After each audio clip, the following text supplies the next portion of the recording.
Grow your coins, grow your coins. Grow your coins, grow your coins. You gotta grow your coins. Grow your coins, grow your coins. Grow your coins, grow your coins. You gotta grow your coins. Grow your coins, grow your coins. What's going on, ladies and gentlemen? Welcome. I am the Crypto Crow, and I am live. It is 1:55 p.m. Eastern Standard Time, and we're going to be talking about Cardano because I'm reading this article about Charles Hoskinson and the new Argentinian president, and I've been learning a lot about this guy, and I've been actually kind of blown away at the global movement of politics, as it were, and just kind of this. It looks like this seemingly growing desperation that's sweeping countries all over the place after, in some cases, decades of left-wing control, leaving a lot of these places in dang near ruins. And we're seeing the evidence of it through and through all over. And I see Charles basically throwing his hat in and saying, hey, let's meet and work something out. So we're going to touch on some of that stuff. First, I'm going to share a little funny picture that I got a kick out of. This is Ethereum if it were an airline. I saw this and I literally laughed out loud. Basically, it's just like, I always call Ethereum like a sinking ship full of holes. And here it is, represented as a big jet covered in duct tape. I got the biggest kick out of that. So we're going to look at a little bit of charts here in Bitcoin and what's going on, because I've been keeping kind of an idea. Obviously, I've been graced with Fairdesk as my trade sponsor, and I'm very, very grateful for them. And, they basically pump like $1,500 into a bonus into my account to trade with. I can experiment. I can use it to learn. Anything above that, I get to keep. That's the full disclosure. I have been getting better at making consistent positive trades. There's $31, $245, $112, a little quick $8 snipe, $125. So, and I've had some losses as well. Obviously, I blew up the account once, a little while back, because I basically left a trade open overnight. I left it in a stop and it blew right through the stop. And by the time I woke up in the morning, I realized what a mistake I made. But looking at the price right now, it's still seemingly bearish in the short term. And, the consensus was amongst the crypto public is that we were going to pump up to like $40,000. And we may do that, in the not so distant future. But I think right now we're enjoying a bit of a pullback. And so I have not engaged in any trade today. I haven't engaged in any trading over the last several days, honestly. I'm learning some new systems, and I really am trying to establish like a really strong trading system that I can share with everybody and actually start teaching. But there's no point in doing that until I have consistently, day after day, made really solid trades. I don't ever want to teach anybody anything until I've like proven that, my system's working. But this is the current chart on an hourly. And, you can see we've been just kind of spilling down, into bearish territory. We bounced off of this support level here. You can see we got a weak diving crow indication right here. And that obviously proved very valuable as we just continued to spill down further. We're under the moving average. We've bounced a bit off of this. But if we look at the previous week's low, you can see that we wicked all the way down to like 35,671. So there's a chance that we could, we set the range here, a high of 38,436, and the low here, we set that up as a trade channel, and we could very well start working further into that over the course of this week. And then maybe by Friday, we'll see what happens. Maybe by Friday, depending on if we get back down here again, testing the support levels, then we might at that point get a parabolic run up into the $40,000 range. I don't think it's going to be that long until that happens.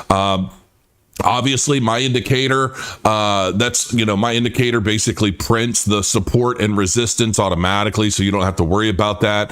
It's my strong flying crow, my weak crow. Those are the weak indications are basically 3-point confluence of a 4-point system, and the strong are basically when all 4 of those are dinging and basically saying this is what's going on. And you can see here we printed on this candle here, we closed in, and we did get a pretty significant mini pump right there. The thing is just so that you know, depending on your time frame when using my indicator, there is a link down below, and it's ultimately a part of the full chart prime suite. And on top of that, you'll see, there's a lot of stuff. If you click the link below, it'll show you all of the features and functions. And then, basically part of what I've been doing is not only learning these trade systems. I'm watching 2 particular series right now where I'm learning, and I'm watching them morning, noon, and night ultimately. And then I'm watching them again and again. I'm trying to absorb everything, take notes. Because I really want to get good, as they say. So that's basically what I'm working on, and I will share more of that over time. I do share a lot of my trades on my Ko-Fi.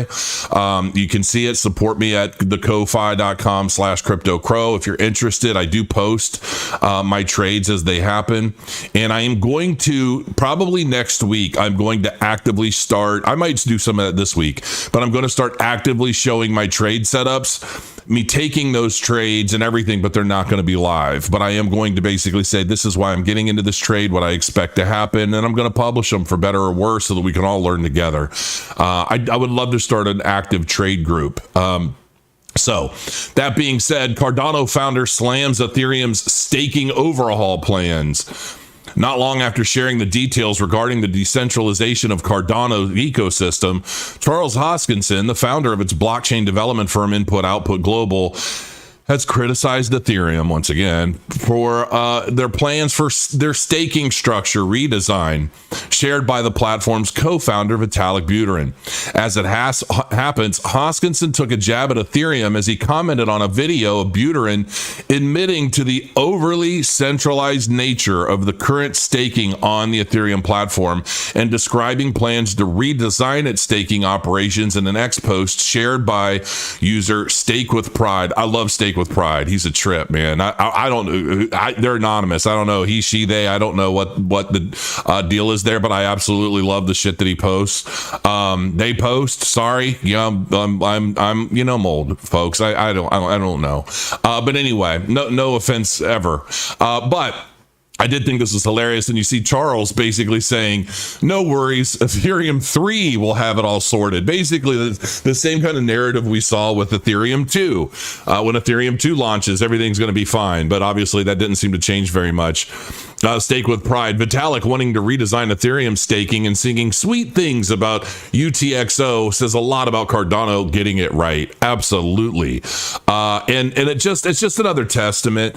People like to say, oh, Cardano's slow. Cardano's development milestones are so slow. But you know what? There's something to be said about getting it done the first time and then being a trailblazer for everyone else that follow, even those that came before them.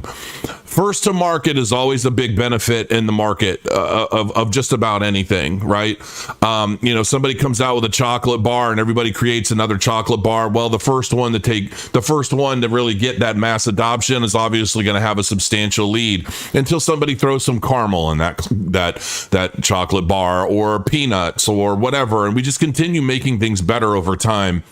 But there really just is no argument anymore. There really just is no argument as to whether or not Cardano is supreme, if its technology is more sound, if it's just better overall. When you have companies that basically have there have been leaked documents talking about, like, they regretted Charles leaving Ethereum, that his methods, his systems, his ideas were extremely valuable, and ultimately, the discrepancies that they had at the time are proven. You know what? It wasn't worth it. And I do see a day, maybe not in the near future, but I do see a day where Ethereum is just going to be, people are going to be burned out on Ethereum. And I don't know what all it's going to take, but I do think that people are going to get really burnt out on Ethereum and just their constant grab at trying to fix what they rush to market. But at the same time, had they not rushed to market, we might have had a lesser quality blockchain be first to market and be in a much worse situation. But Ethereum did bring us smart contracts, so it's hard to hate, and I don't hate, but the feud, so to speak, between Cardano and Ethereum it's really frustrating. Charles Hoskinson is keen on meeting with Javier Milei to pitch Cardano at the state level. I really want, this is the big one for this video, and I want everybody to pay attention to this because this could be huge if it all happens. Javier Milei secured victory in Argentina's presidential race. Folks, if you don't know who this gentleman is, go look him up. He is basically coined as the Argentinian version of Trump. And he is very outspoken. He is very much tired of a lot of the craziness and chaos. And this is like the third country like this that basically came in, took over for what were ultimately left-wing controlled countries that had astronomical crime. Their economies are tanking hard. You know, all of this stuff was just terrible. And then you get these, like, what they like to refer to as like right-wing zealots come in and like change everything. And then everything starts getting better. And nobody seems to understand why. And it really does continue to blow my mind that people get suckered into these narratives on like these talking points, these obviously very important issues that affect a lot of people, but people are ultimately they're cutting off their noses to spite their face, and it's like and people don't realize it until it's too late. And it's like they keep creating these shit storms that they live in, and then when things get so bad, they want to move away, but they never let go of these ideologies or these thought processes that got them there in the first place. And then they try to carry that into new places. And it's very, very scary. And that's what I call brainwashed. I mean, I'm sorry. When you completely neglect all facts, truth, and logic over an ideal or a feeling because you feel that this should be a certain way, or you feel that should be looked at in a way or another. And it's like, but those feelings never really seem to work out to anything fruitful for anyone, but you continue on that path. Guys like Javier Milei basically call it out. And he says, you know what? All of the control, all of the censorship, all of it. I'm done with it. It's time to change. We're getting Argentina out of this shit. And Charles Hoskinson is knocking on his door. Charles Hoskinson sees an opportunity for state-level integration of Cardano and Argentina. Why? Because Javier Milei is against the central banks, and he's against the control of these financial institutions, basically keeping everybody poor. And there's a whole system associated with all of this. And so we're going to dive deeper into this. Bitcoiners are also keen on state-level integration of Bitcoin, of course. Javier Milei scored a decisive victory in Argentina's presidential race on November 19th. Some political observers have commented that Milei's radical policies and subsequent victory were a response by an electorate tired of the country's crippling hyperinflation and economic instability. Off the back of the election victory, several Bitcoiners have expressed strong interest in pitching Milei the concept of BTC integration at the state level, basically kind of what they were doing in Venezuela. However, IOHK Charles Hoskinson also sees an opportunity to showcase Cardano's decentralized blockchain solutions as a fit for Milei's vision of a strong Argentina. Cardano founder wants a Milei meeting. During an AMA broadcast on November 26, which was yesterday, Hoskin, I haven't watched it yet. I'm going to have to go check it out. I saw that it was 2 hours long, so that's going to be a big part of my day. Milei and whether there was interest pitching Cardano solutions to the newly elected Argentine president. The IOG CEO expressed a willingness to meet with Milei based on their shared economic views around reducing the role of government as the best way to allocate resources. Quoted by Charles, he's an Austrian economist, the first world leader who believes in the Austrian school of economics and wants to get rid of the central bank. That's a friend of mine, enthused Hoskinson. The ideological alignment prompted Hoskinson to envision Cardano solutions underpinning Argentina's economy and governance transformation. To fulfill this remit, Hoskinson suggested Cardano could help Argentina with blockchain-enabled self-sovereign digital identity, voting systems, and as a form of money in the country. Could you possibly imagine the implications of this? Not only is this huge just from a Voltaire era use case, but this is so this would be absolutely groundbreaking, and I could only imagine what a meeting would be like between these two leaders. We got to start a campaign. We got to rally behind this, folks. We got to try and see if we can't make this happen, because we need transparency in our elections across the globe. I mean, we need transparency. Why not do it on a blockchain? Why not do it on a blockchain that was intentionally designed to handle this kind of throughput and functionality? Why are we not doing this on Cardano? It's absolutely a must. And what better, honestly, whether it's Cardano or Midnight could be an even better use case, in my opinion, for something like this, but we'll have to see. Taking aim at the broader failings of global economies, such as rampant inflation, Hoskinson boldly declared, crypto is the answer, as he doubled down on his intention to pitch blockchain solutions to Malay. However, Bitcoiners are also targeting Malay in the hopes of state-level integration. That's all cool, but I don't think it's enough. And my guess is Charles is going after meeting with this guy specifically because Bitcoin can offer a state of self-sovereignty in finance and the economy, but it can't do anything as it relates to transparent voting and basically making sure that everything is always on the up and up. And this is the thing. Anybody that tries to fight having transparent elections has a reason for that.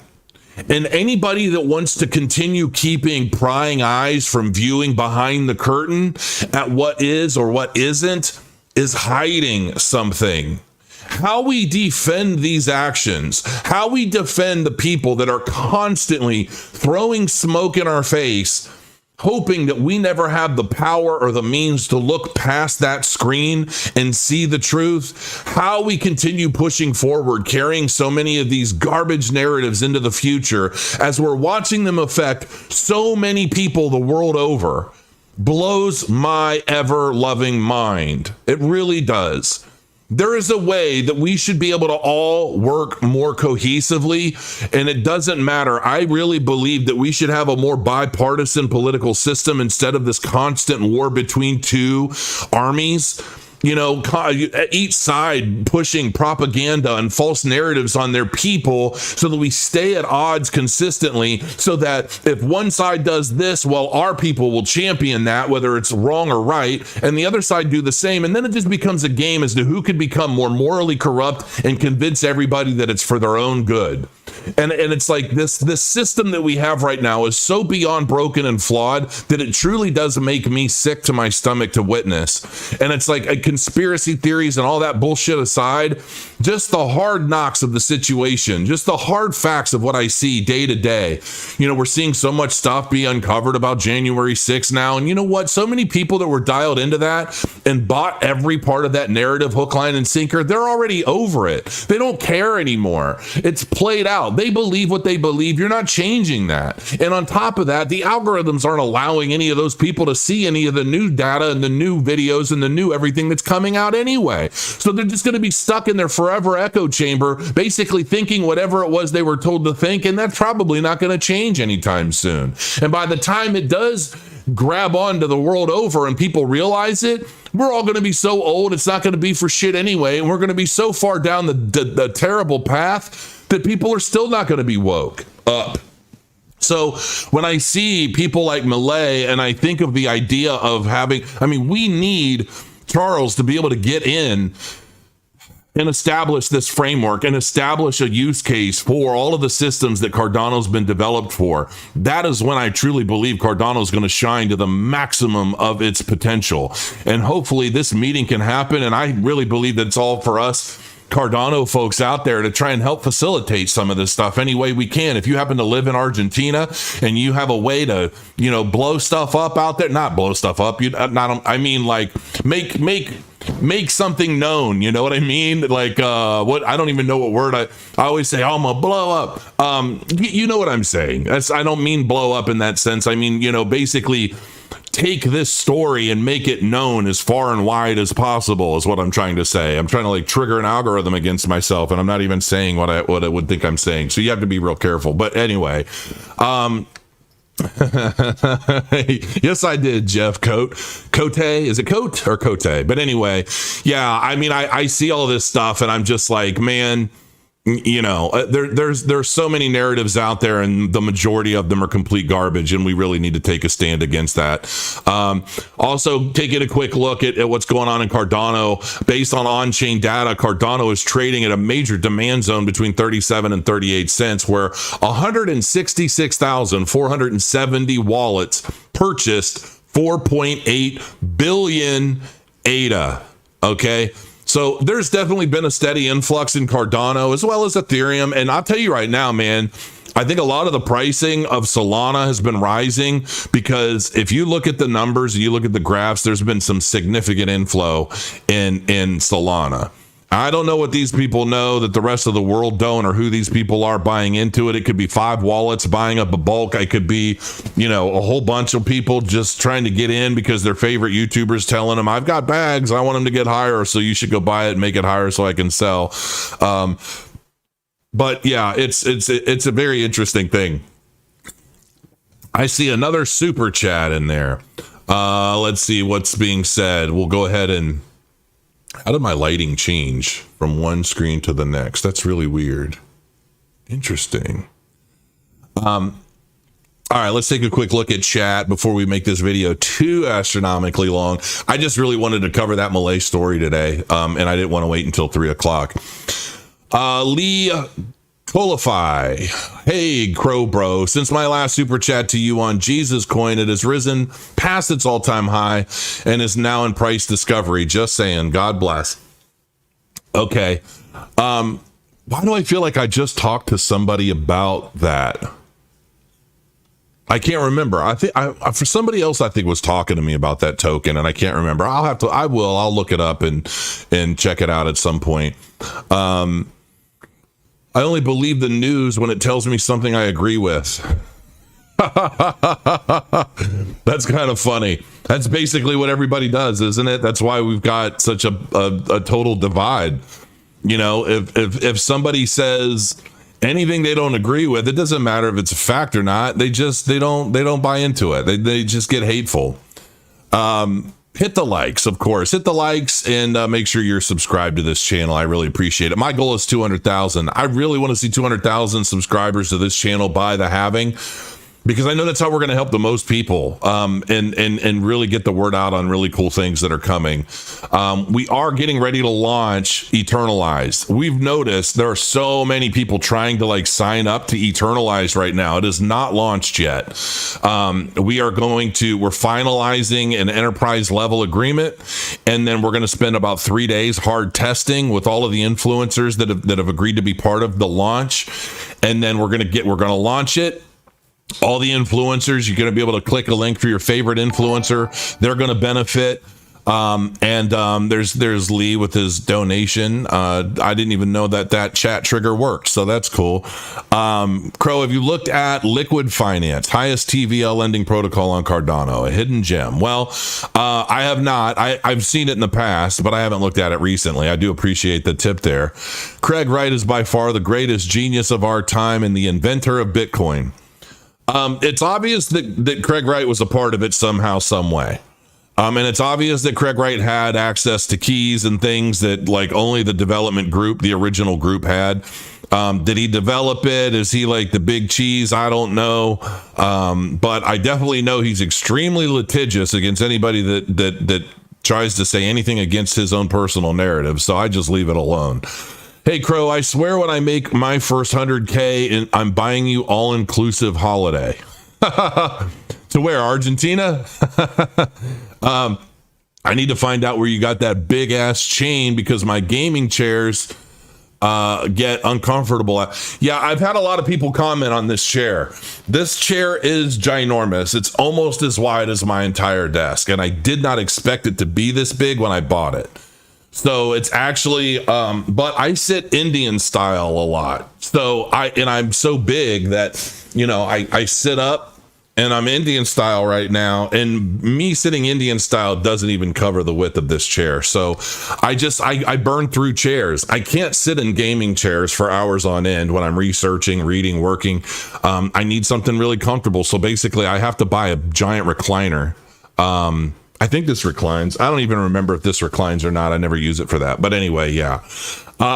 So I listen, I appreciate you guys. I know that the longer I'm live, the more people are tuning in over time, and I really appreciate it. But I generally only stay live if I have something specific to say. And there's definitely a lot of stuff coming this week, so it'll be very interesting to see what happens. But yeah, I appreciate you guys. I'm going to go ahead and sign off, and yeah, make sure you subscribe and hit the likes and all that fun stuff. I'll have more for you. I'm actually going to be diving into some small cap altcoins just for fun, not because I really give a shit about any of them, but if I can find an opportunity that somebody might be able to turn $100 or a couple $100 into, you know, a nice little chunk of change as we're all holding our Cardano for the big bull runs and all that, then cool. Maybe it'll be worth it. Maybe it'll be fun. I would just love to find something like that on Cardano itself. So until next time, guys, thanks for joining me. Crow your coins, and I'll see you again real soon.